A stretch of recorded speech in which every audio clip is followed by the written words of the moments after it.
Télématin continue avec Brigitte Fanny-Cohen. Nous allons ouvrir la page santé de ce Télématin et on va se poser une question qu'on se pose assez régulièrement depuis des années et des années. À la même époque, quand le soleil revient, les beaux jours reviennent, vous voulez peut-être faire un petit régime, perdre du poids. Alors qu'est-ce qu'il faut diminuer? Le sucre ou les graisses? Question vieille comme le monde.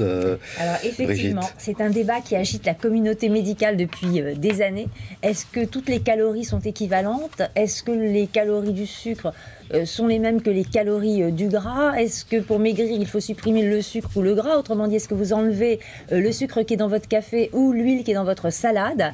Alors, pour le savoir, des médecins, chercheurs de l'université de Stanford aux États-Unis ont recruté 600 personnes âgées de 18 à 50 ans, en surpoids ou obèses, non diabétiques, et ils ont séparé ces personnes en deux groupes.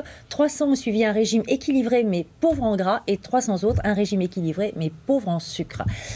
Toutes ces personnes avaient un niveau d'activité physique équivalent et au bout d'un an, ils ont fait le bilan. C'est-à-dire que tout le monde est passé sur la balance et les personnes qui avaient suivi un régime pauvre en gras ont perdu en moyenne 5,3 kg. Les personnes qui avaient suivi un régime pauvre en sucre ont perdu en moyenne 6 kg.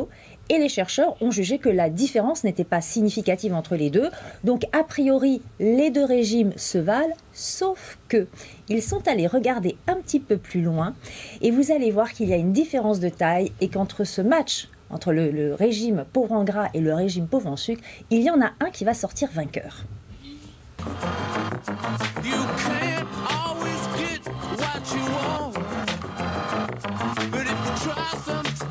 On a voulu savoir, à travers cette étude, qu'est-ce qui est gagnant, le régime pauvre en sucre ou pauvre en gras?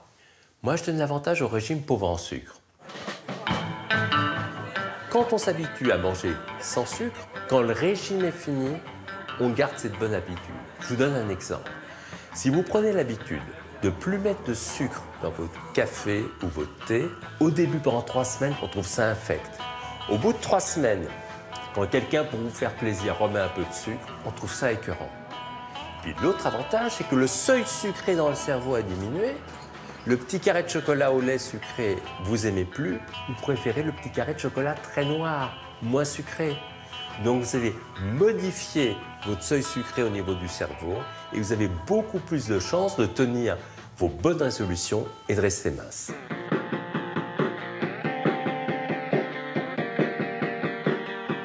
Chez les gens qui ont suivi le régime pauvre en graisse, on a eu la surprise de découvrir que le LDL, le mauvais cholestérol, alors qu'ils mangent moins de graisse, augmentait.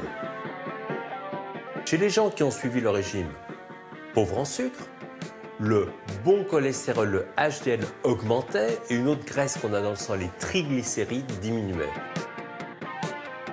Au niveau de la prévention des maladies cardiovasculaires, des infarctus, c'est vrai qu'on préfère avoir du bon cholestérol et moins de mauvais.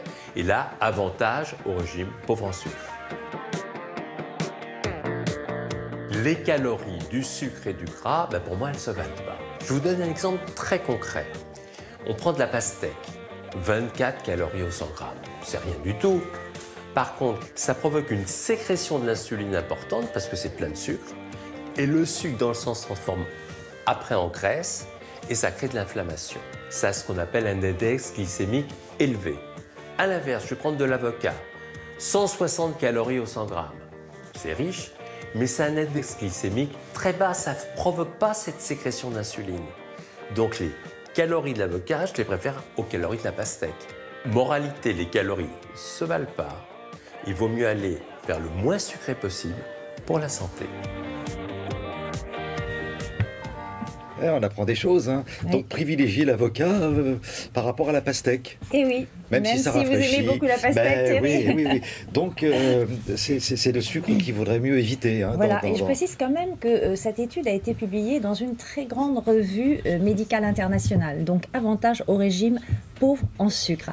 Bien sûr, nous sommes tous différents. Bien sûr, nous avons tous des histoires médicales différentes, des facteurs de risque médicaux différents. Donc quand on veut s'engager dans un régime, surtout sur le long terme, il faut en parler à son médecin traitant ou médecin nutritionniste. Merci beaucoup.